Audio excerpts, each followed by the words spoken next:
کاروان مومند صاحب وایي چې پرتې وې څو تازه د وینو دارې په دیوال، پرتې وې څو تازه د وینو دارې په دیوال، راښکلې وې له درده چا نوکارې په دیوال. او چې ماته پکې ځان د ارمانونو قاتل ښکاري، چې ماته پکې ځان د ارمانونو قاتل ښکاري، زه نه ساتم کوټه کې اوس هندارې په دیوال.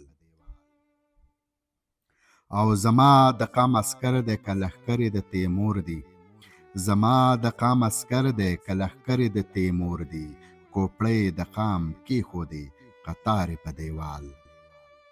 زما د راز لفظونه په غزلو کې بربنډ شي، زما د راز لفظونه په غزلو کې بربنډ شي، ته نیمه راښکاره شي حیادارې په دیوال. او اوس هم کوي پوښتنه د کاروان مومند له خلکو، اوس هم کوي پوښتنه د کاروان مومند له خلکو، اوس هم راښکاره کېږي څوک د لارې په دیوال. پرتې وې څو تازه د وینو دارې په دیوال، راښکلې وې له درده چا نوکارې په دیوال.